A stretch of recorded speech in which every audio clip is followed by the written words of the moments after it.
Hello, good evening from New York, Long Island, USA, and welcome to DK Show, episode 6.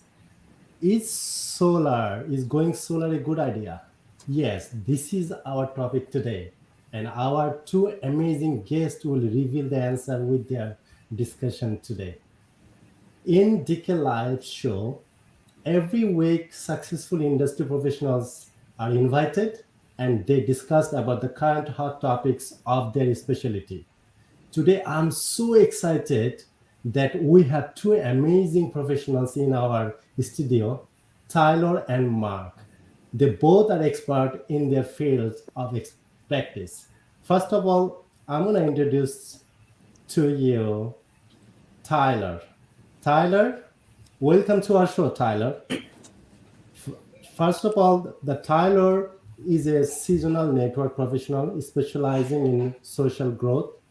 I will ask Tyler to introduce yourself and a little bit of background of what you do and your area of expertise, please.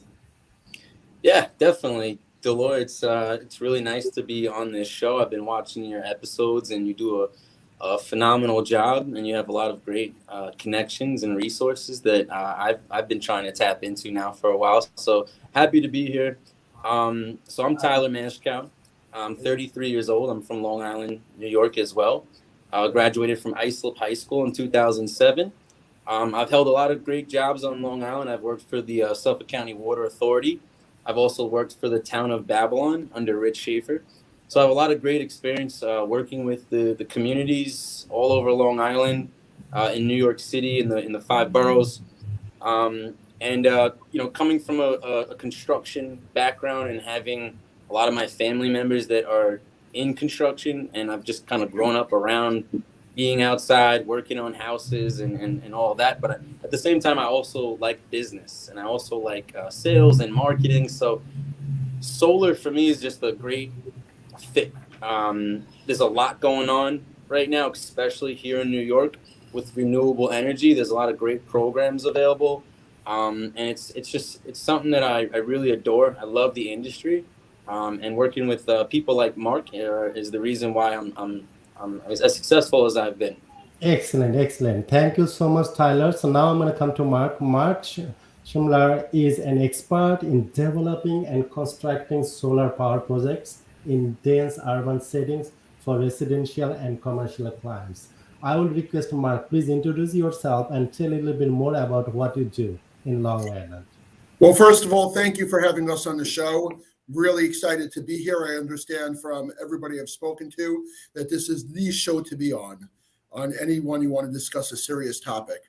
I am the CEO of MS Solar. MS Solar is a company based out of Long Island, and what we do is we build and construct residential and commercial projects across the state of New York and commercial projects across the entire country.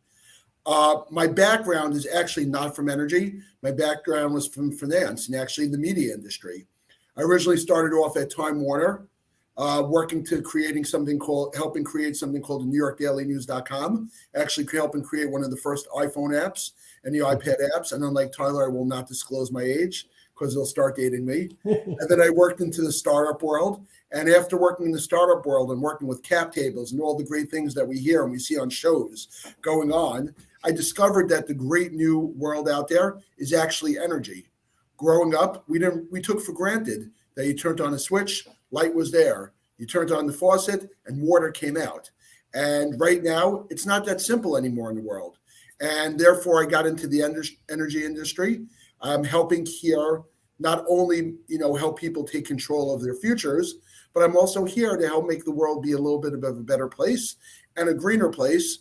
And the green that we talk about is not only for the environment, but for your wallet. Excellent, excellent. So you cannot be better than that. Excellent. Thank you, Mark, for your great introduction. We're gonna be going dive deep right now. Before going, that is a little announcement from the for the audience. Whoever is watching in the Facebook, if anybody wants to make a comment, you need to grant StreamYard permission in the Facebook, and there's a link. So because if you make a comment, it's gonna show over here. No name. So we want to see your name. Who is the person is asking the questions? the small announcement. Thank you so much. We're gonna go back to the deep dive. First of all, I'm gonna come to Mark. Okay, so now the question is, okay, is going solar is a good idea? Okay, we have electricity, we have PSEG in the Long Island, and we have Con Edison in the NASA and Queens. Now, why I have to go solar? Is it still like a good idea? I'm gonna go to Mark for this answering this question. Well, let's understand the environment in the workplace, that what's going on right now.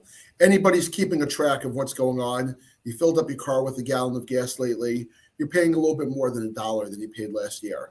You're about to get your natural gas bill. It's increased by 26% month over month. Now, when we put on our switch and we turn on electricity, right now we're at the mercy of either PSE&G or Con Ed or any electric company. They charge you what you want, and the increases are almost automatic. So right now what you do is you get your bill, you say a few 4-letter words, and you throw it in the garbage, and you wait till next month. And you don't really take, your destiny in your own hand. By going solar, you get to take and put your destiny in your own hand. You make sure that a cost that you incur every single month, you'll know exactly what you're paying, exactly what you're getting, and you will not be at the mercy of the electric company anymore to have those increases. So next time that you get your electric bill and it reads like mine, $13, you'll smile and you put it on your little clipboard and say, wow. Excellent. So, okay, we understand now the going solar is a good idea a little bit. Now let's go a little bit more deep. Okay, so now as a customer, I already started getting the questions. So one of the question just came from another Tylor, actually. Another Tylor is asking, okay, if I decide to go to the solar company, and there are so many companies in the Long Island, like a mom and pop and shops, a lot of companies. How to choose the right company? Tylor, can you answer this one? Yeah, sure.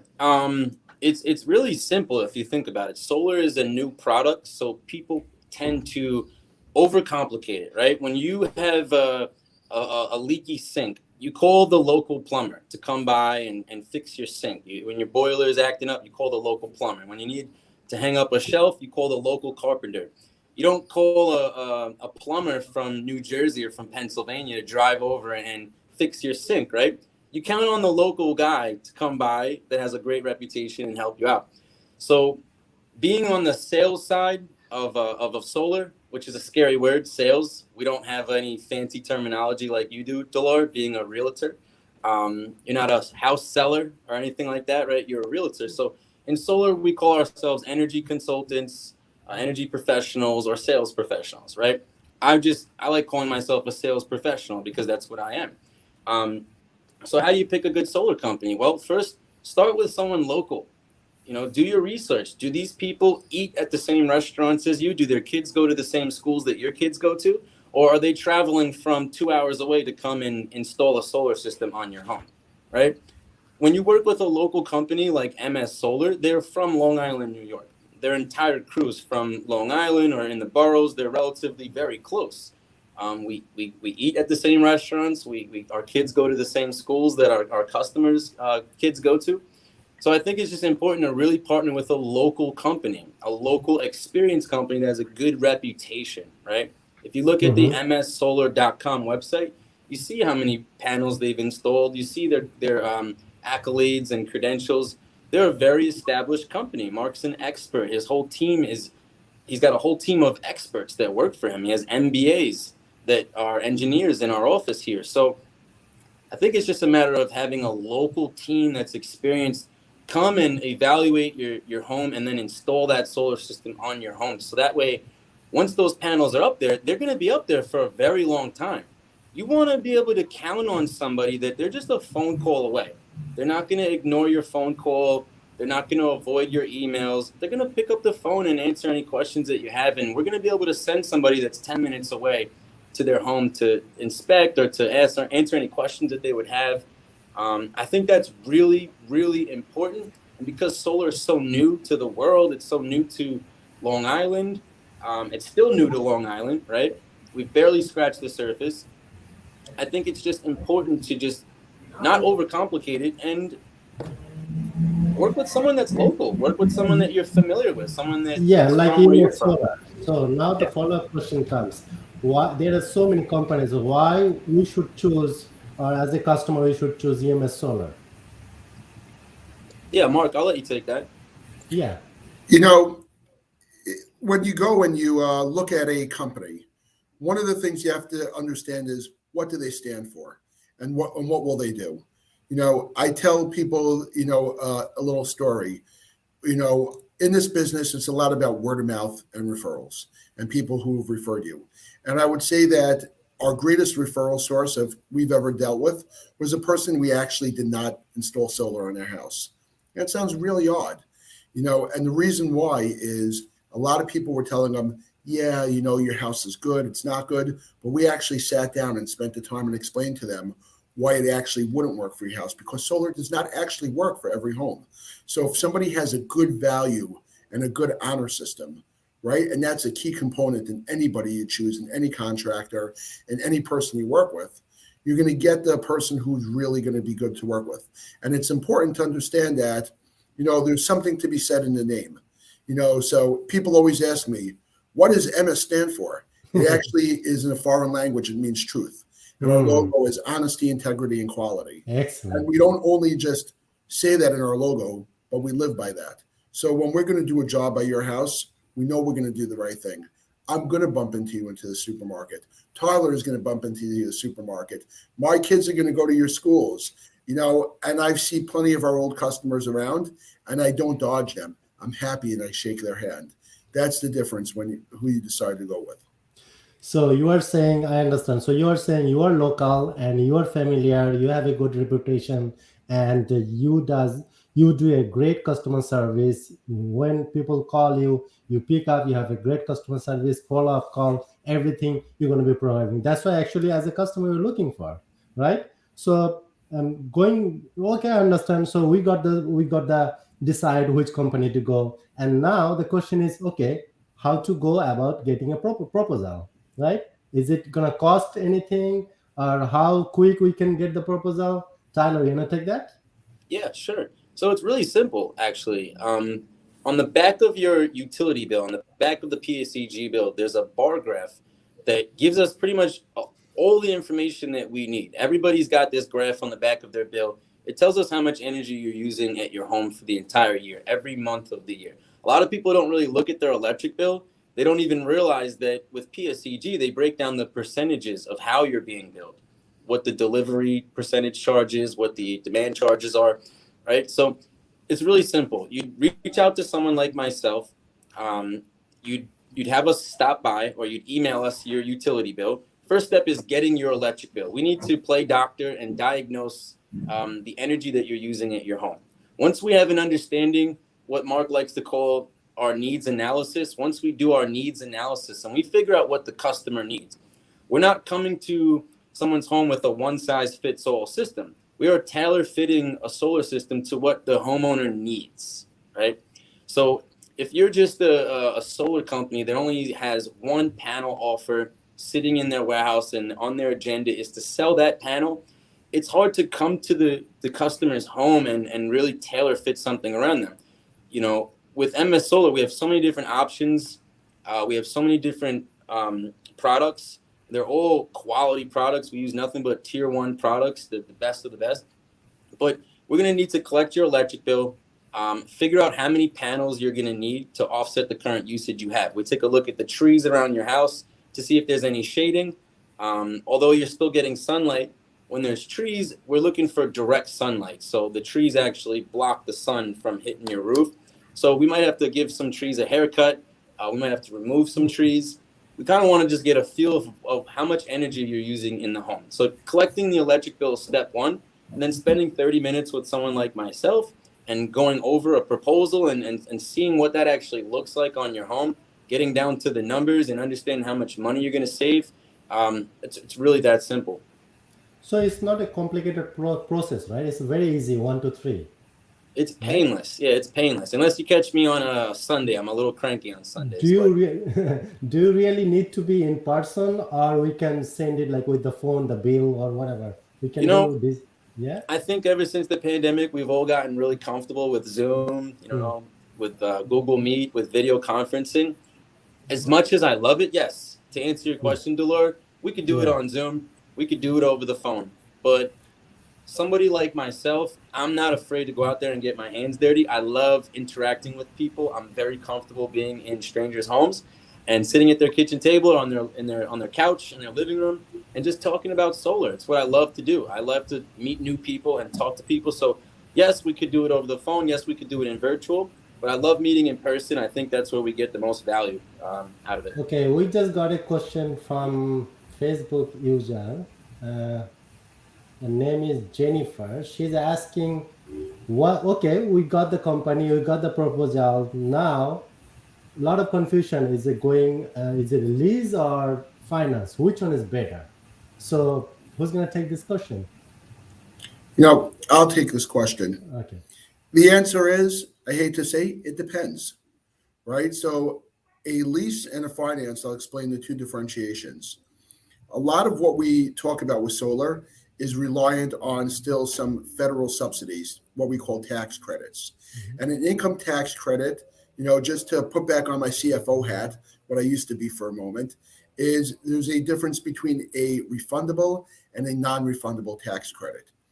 A solar tax credit is a non-refundable tax credit, which basically means if you don't pay money in federal taxes at the end of the day after your deductions, you're not going to be able to utilize that tax credit. So if you fit into that area, or you're retired and you live on a very limited income, a lease is an example of buying your energy from another electric company. Obviously it's a good deal.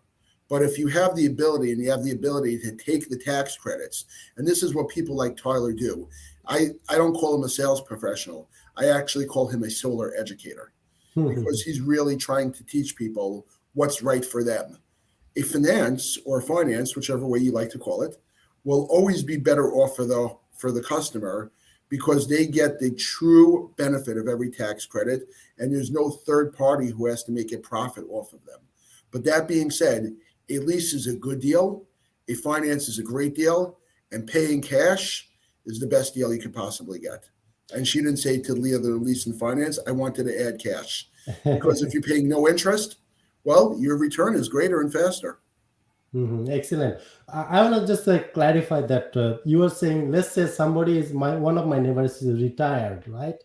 He doesn't have the income. He gets a social security. Which option is better for him in this situation? I would say if a lease would probably be the best for them because when you're on Social Security, you're living on a defined income. And what this is going to do is it's going to give you a defined payment for your electricity. So say, for example, if you're paying like the average PSE&G customer 21 or 22 cents for a kilowatt of energy, you could go down to 15 or 16 cents. And now this is a defined savings of 20 to 30%, somewhere in that nature. And when you're living on a fixed income, 20% discount on anything is a fantastic savings. And like I said, lease is a great product, but that's why you need people like Tylor and people who are going to come to you from a point of honesty and try to look at your situation. Like you said, solar is customized, but yet again, there are still one box fits all program. So like a lease is a program, a finance a program, as a cash is a program. So all we're going to do is when we do this needs analysis, we're going to figure out what is the best for you, not what is the best for us. Yeah. So I have personal question over here. Let's say, for example, somebody just bought a house today, right? And he could not collect the old bill, electric bill. What is the way that new homeowner can go to the solar? Like, is there any way factors? You have a point system that you have to fill it up. What do you have anything like that? Tyler, would you like to answer that or would you like me to? Yeah. So if you're a new homeowner. Yeah. Like you just buy a house. Yeah, and I'll let you, Mark, shine some light on this after I'm done speaking. But if you're a new homeowner, what we typically like to do is do a load calculation. Figure out how many people are living in the home. Figure out what kind of appliances you're using, right? If you're using a standard washing machine, a standard refrigerator, if you have 5 televisions in your home, we're pretty much able to come in and figure out how much energy you're going to need there. At that point, we'll then build your system according to that load calculation, right? We need to submit engineering to the local townships. They need to verify our designs and whatnot. So we need to have a load calculation. I just can't walk into your home and just guesstimate how much energy you're going to be producing. If it's a new home, we could also take a look at the historical usage. We could take a look and see potentially, sometimes it's public information, what the old homeowner was using, what kind of energy usage they had there. But a load calculation for someone like myself to come in there and evaluate the property, evaluate the home, the appliances, kind of just piece together how much energy you're going to need in the future, we're able to actually do that with math and with engineering. Excellent. Did I miss anything there, Mark? No, and one of the key points that you could also make is that we have predictive analytics in our software. So if we see what you're using in a month of, like, say, August, and you have 1 month worth of usage and you've been living there, we can predict, with a relative, based upon the thousands upon thousands of homes that have actually gone solar, within a reasonable rate of what your home is going to use based upon the predictive analytics. Yeah, excellent. So now we discussed about the solar and residential. What about the commercial? Is there any commercial benefit? Like, I have a lot of businesses around there in Long Island. They use the commercial space. So is there any benefit for the commercial? Mark, you want to take this? Absolutely. You've come to the right guy when it comes to commercial. Okay. And helping small and medium businesses, which is, by the way, the backbone of New York and Long Island in particular. A little key fact is that 80% of all business is actually small business in the entire country. And we have to support and we have to help our small businesses. Small businesses and big businesses get the same tax credits that actually a homeowner gets. In addition, they get the ability to actually offset a larger electric cost. So say, for example, if an average homeowner may use $100 or $200, think about the guy who has a pizzeria, who has to leave his lights on all the time, keep you air conditioned when the stove is running in the back, and making sure that you have a pleasant experience. Their electric costs are actually much higher than the typical homeowner. That means that any savings that we could give them is going to be much more substantial. And New York is one of the most aggressive states in the entire country of trying to help small businesses and local businesses to actually go across and get solar on their property and save them money. If you're spending $10,000 on electricity in a small business and you're saving 30 or 40%, that's a significant amount of money.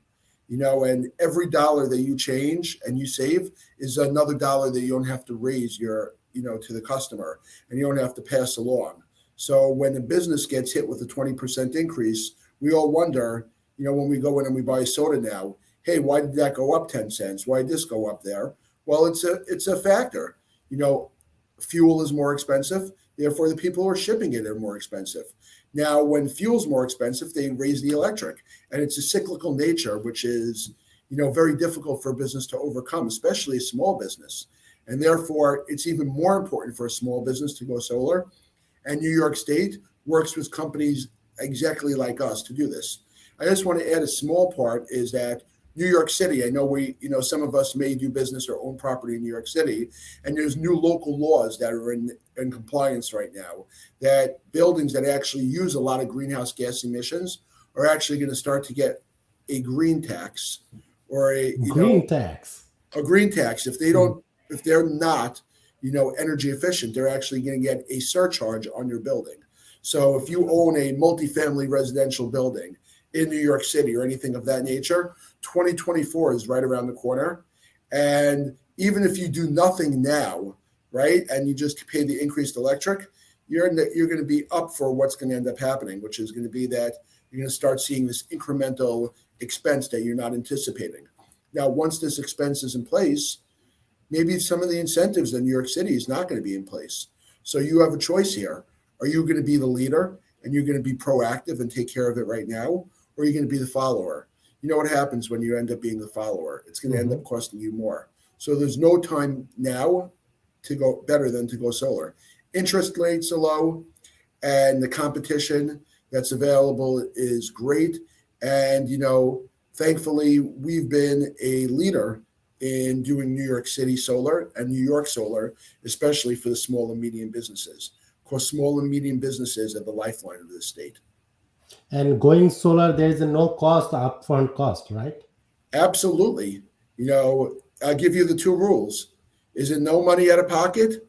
Is it no money out of pocket?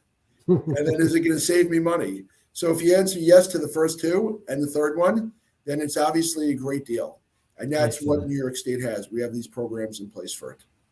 Listen, I could spend this one almost an hour by discussing, but we are almost the end of our show. Before going, I'm gonna ask Tylor, like from today's discussion, we hit a lot of basic points. Now, whoever is thinking to convert to solar or thinking, confusing, not making decision, just do some wording for them. Like, what suggestion do you have for them? So your question is, if someone's confused or they're on the fence about going solar, what could I say to maybe entice them to look into it? Yeah.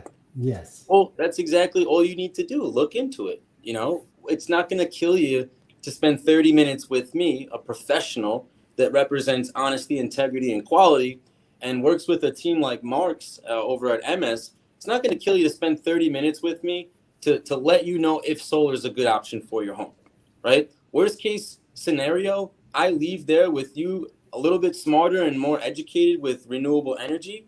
And this way, if it's not a good fit for your home, the next time someone knocks on your door and talks to you about solar and tell you that it is, you don't have to waste your time. And you can let them know that it's not a good fit because Tylor already came by and he went over everything with us, right? If it is a good fit, I'm not the person, and our team are not the people to rush you. We typically like to do in sales what's called a two-touch, right? Just for anybody out there that has no understanding of sales terminology whatsoever. So a two-touch means that I come to your home and do a needs analysis on the first visit. And then on the second visit, I come and go over a proposal with you. We find that over the time, we know that a lot of our competitors are getting into the home and they want to go over everything and get someone to sign on the line right then and there. And that's just not our style. We really want to do a proper needs analysis. We really want to get to know the homeowner. And it's not going to kill us to spend an extra day with that customer. And that's really the best way to do it. So when you reach out to myself or anybody over at MS, you can know that we're a professional service, that we're going to give you a white glove treatment. We're going to educate you and spend as much time with you as you need. I've spent months with people before until they finally made the decision to go solar. I've met, uncles, aunts, grandpas, kids, sons, daughters, all in one family, almost like I was getting interviewed by everybody in the family. I'm okay with that. I know that it's a big deal for some people. It's a change for some. So it takes a little bit of patience. So you can't really work with someone that's aggressive unless you want me to be aggressive. And the best testament for that, and I'll speak this week, is that after somebody meets with Tylor, a father recommends a son, and a son recommends an aunt, and an aunt recommends a cousin. And this last week alone, I think he's had 5 people from the same family who've all decided to go solar because of the refreshing way that he approaches it and the way that he talks to them and treats them like human beings. When you deal with us, you're a person. You're not just a number. And that's really important when you're dealing with somebody. Yeah, so what do we see? Like, we need to educate people. Probably there is not much education about the solar. It's still, I feel, in the community, we need to add more education program about solars. Probably, Marc, we can do some education program for the community, for the town, and a lot of people there is still, they're not clear about the energy system, energy renewable system. What do you think about, Marc? I absolutely agree with you. I think people's biggest fear is that they have somebody who's, from one of these national companies who's trying to just hit a quota and come into their room and push it upon them. And they really don't get a chance to get educated. And, what I think the key point and the key element that we do is we sit down there, we take the time, we educate them. We work within the communities, we live within the communities. And in fact, we're doing the same thing. We're actually hiring people who are learning how to install solar from the communities we work in, so that when we come into a community and we work with them, we actually bring up the entire community with them. And we're going to be launching a training program within the next 6 months, which I haven't informed Tylor about. is that we're going to be training people to work and live within their community. So therefore, you'll be able to be proud and you'll be able to talk to people within your community. It's a cyclical nature. If we do right by the homeowner and we do right by the community, it's going to touch points. And I'll tell you is, and you know this better, that when you spend a local dollar, that local dollar gets circulated multiple times and multiple times. I make $1, I go to the pizza store owner goes over to you, he goes there and he buys everything else in there. And if you spend with small business, and I'll tell you this about the Jewish community, which I know a lot about, $1 circulates about 16 times from it goes around. Mm-hmm. And the one part that Tylor forgot to mention and anybody forgot to mention is a key element about solar. It increases the value of your home. Mm-hmm. When you That's buy right. a house, you have an indication that you're going to pay an electric bill. When you buy a house without an electric bill, I think it's more valuable. So That's even if you're thinking about being there for 3 or 4 or 5 more years, remember that the greatest investment anybody has is their actual home. So if you're going to sell your home and you're going to have solar on it, it's a proven nature. And I could turn to the real estate expert on this call, that homes with solar sell more than homes without solar. Definitely, yeah. Thank you so much. We are almost the end of the show. Thank you so much, Tylor and Marc, to come and add so much value. And we learn, especially I learn a lot, and whoever is watching, they learn a lot. So thank you so much for joining with me. And we're almost the end of the show. And we'll come next week, next Wednesday, with another amazing guest. And until now, this is Deloar Khan signing off.